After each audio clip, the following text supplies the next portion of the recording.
Today, Senator Ron Wyden of Oregon called for an investigation after a second whistleblower was fired from the cleanup at the Hanford Nuclear Reservation in Washington state. We first spoke with her last year when she raised concerns about the project. Hanford is filled with radioactive waste from building nuclear bombs. Here's Carter Evans. For the last 5 years, Donna Bushy was manager of environmental and nuclear safety at the Hanford Nuclear Reservation. She was fired on Tuesday. I think they were retaliating against me for my ongoing outspokenness. In 2010, she warned supervisors and regulators about design flaws that she says could lead to a radioactive explosion at Hanford. The $13 billion government project will dispose of 53 million gallons of nuclear waste. Bushy worked for subcontractor URS. The senior URS manager told me, with no introduction, that I had behaved unprofessionally or had professional misconduct, and I was terminated for cause. When you got your walking papers, were you surprised? Shocked. We spoke with Walter Tamasitis shortly after he was fired last fall. The nuclear engineer told Congress in 2011 about the risks at Hanford. Construction was halted because of safety concerns. Yes, sir. The safety concerns that you raised. Yes, sir. Tamasitis said URS told him he was fired due to cutbacks. URS declined our request for an interview, but in a statement said URS encourages its employees to raise concerns about safety. The company claims there was no retaliation, and Ms. Bushy's employment was terminated due to issues unrelated to her purported concerns. Summarily removing me from the project sends a clear and present message to the employees that if you speak up, if you stand up, you will be terminated. She's now planning a wrongful termination suit. Diana, Heather Levia is a 23-year-old single mom with twins, 2 jobs, and is putting herself through nursing school. We found out she was fired from McDonald's from several firefighters who called News 4 very upset with the news. During her morning shift as a manager at McDonald's last week, while several local fire departments worked in sub-zero temperatures, Heather Levia saw a way to help. Olean firefighters ordered 25 breakfast sandwiches and hash browns, and Heather says she pulled $83 out of her pocket and paid for it herself. Just because I appreciate everything that they do. Then a little bit later, another department ordered another $70 of food.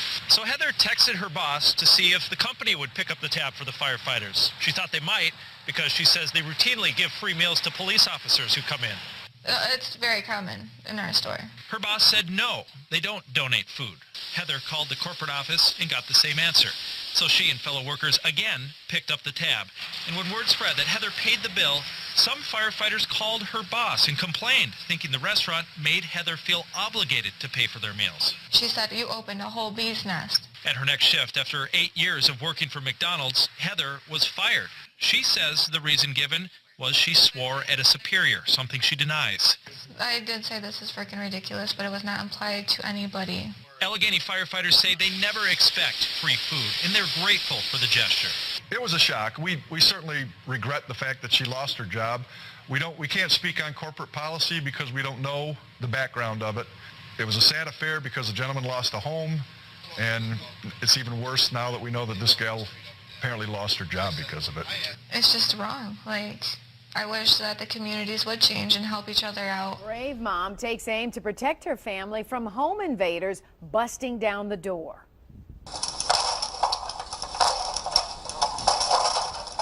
That's just the start of a drama that played out in front of a surveillance camera. 7 Action News reporter Simon Shaquette is live downtown police headquarters tonight to show you how this all went down. And Simon, they certainly messed with the wrong mom here, huh?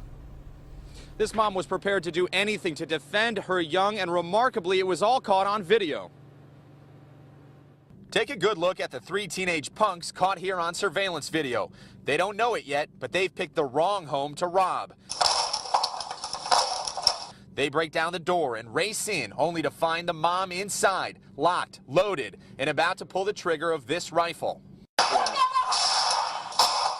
One of these young thugs also has a handgun he drops right here as they make a run for it. Then he boldly picks it up and goes in one more time, only to get another dose. The brave mother in the home was defending her 2 young children here on Woodrow Wilson. She and her husband recently had security cameras installed after a different break-in attempt just 2 weeks ago. This time, she didn't have time to feel fear, only to react. I let them know I had a gun once they was in the house, and they challenged me and said I don't have a gun. So that's when I shot off the first round. I wasn't feeling anything at the moment. I got scared afterwards. Once she called 911, Detroit police were quick to respond and go after these 3 thugs. It didn't take long for them to get locked up. The cops got all 3 of them and the gun they had. I give them a lot of credit because they handled it the same night. As Chief Craig has said in the past, I mean, there's no more, your time is up.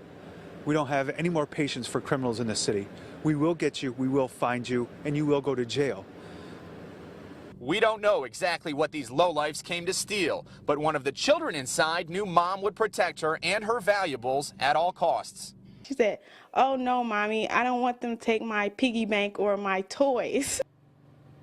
Important to mention, nobody was hit by any of that gunfire. And meantime, kudos to Detroit police for great work last night. Live downtown, Simon Shayket, 7 Action News. Carolyn, back to you. Absolutely. They caught them so quickly. Have these kids been in trouble before? All 3 of them are teenagers, Simon?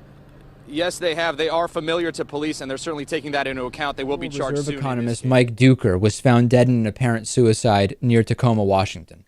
Then, 58-year-old former senior executive at Deutsche Bank, William Brexmit, was found in his home after an apparent suicide. Then, the managing director of Tata Motors, Carl Slim, was found dead on the 4th floor of a hotel in Bangkok of an apparent suicide. Then, Gabriel McGee, 39 years old, vice president at JP Morgan Chase London, was found after apparently jumping to his own death in the Canary Wharf area of UK. And now, a second JP Morgan employee, Then on Monday, we had news of a second JP Morgan employee found dead after he fell from the bank's London headquarters. That's Ryan Crane. And then now, a 33-year-old man, this is the new one, a 33-year-old man plunged to his death yesterday from the roof of a 30-story building in Hong Kong's financial district, which houses the Asia headquarters for JP Morgan. The police say at around 2 p.m., a man fell from the rooftop of the building. Police arrived and saw him unconscious. He was sent to the hospital where he was certified dead. JP Morgan has not yet confirmed that he was an employee, but all other reports indicate that he was a JP Morgan. What gives us the right to use drones over other sovereign countries? What gives us the right to fly over Pakistan, to fly over Yemen, to fly over all these people with these unmanned drones in their airspace? How would we, the United States, feel if the late Hugo Chavez, say of Venezuela, he had lots of money, if he bought a drone and decided he wanted to put us under surveillance and started flying it over the United States? Well, I got news for you. We'd probably declare war on him. Again, the hypocrisy's astounding. Who gives us the okay to go spy on people in other countries and to actually now kill people in other countries by using drones? And over the past 5 years, the Obama administration has actually escalated the military operation of drones. The Bureau of Investigative Journalism says that the number of strikes under Obama is 8 times as much as the number of strikes launched during the Bush presidency. They report that the Obama administration has killed more than 2,400 people. So does that surprise you, Governor, that it's that much more than Bush?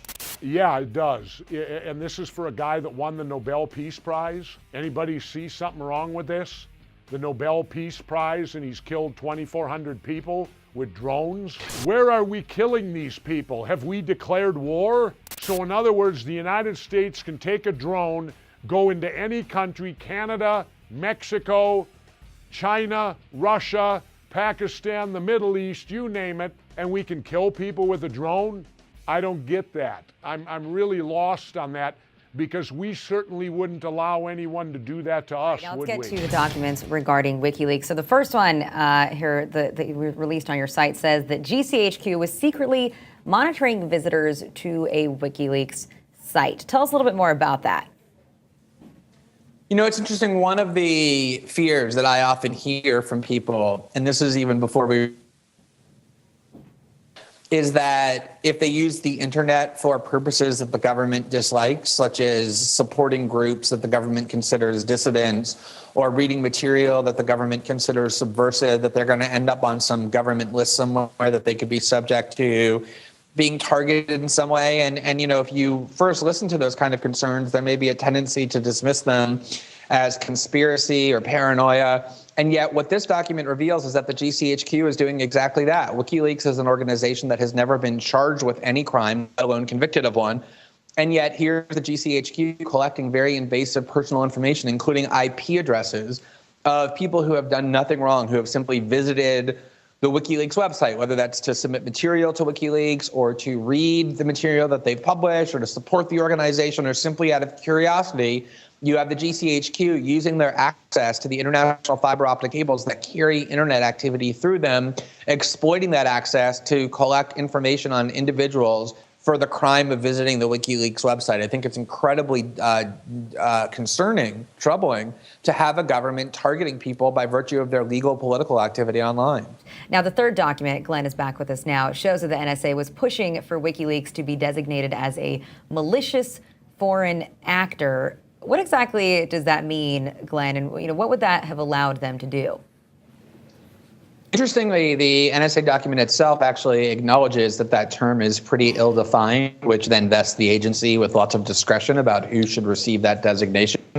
And what the agency says is that the benefit of slapping that label on someone is that you essentially get to subject that website to the broadest and most permissive type of surveillance, which includes being relieved from the obligation to exclude out of your searches what you're sweeping up, communications that American citizens are having. So if, for example, that designation were applied to Anonymous or to WikiLeaks or to the website Pirate Bay, the copyright sharing website, as this document also contemplated, it would mean that any Americans who have interaction with those websites would have their communications susceptible to being monitored, stored, analyzed, listened to, without the need for a warrant. They would just label it incidental collection, and they would say we weren't targeting those Americans, we were targeting this malicious foreign actor, the website WikiLeaks or whatever, and we just happened to sweep up Americans. And this really gets to the heart of a huge misconception that has been propagated by President Obama himself and numerous officials, which is they constantly say,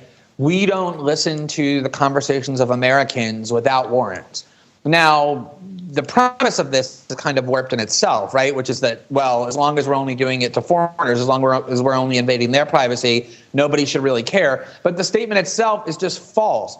What the 2008 FISA Amendment Act did, that President Obama, lots of Democrats voted for, is it basically legalized the Bush NSA program that had caused such a scandal, the purpose of which was to target the communications of American citizens when they speak internationally in a way that you don't need warrants in order to eavesdrop on. And that's what this would have done. It would have made it so that they would have said our target of surveillance here is WikiLeaks or Pirate Bay or Anonymous, and all the Americans who communicate with them that we end up eavesdropping on, well, we don't need a warrant because it's just incidental. It's just something that we didn't intend, but lo and behold, we ended up getting it. And that's the game that the NSA always plays. It's how they end up surveilling and monitoring Americans' communications without warrants, despite their constant denials that they do that.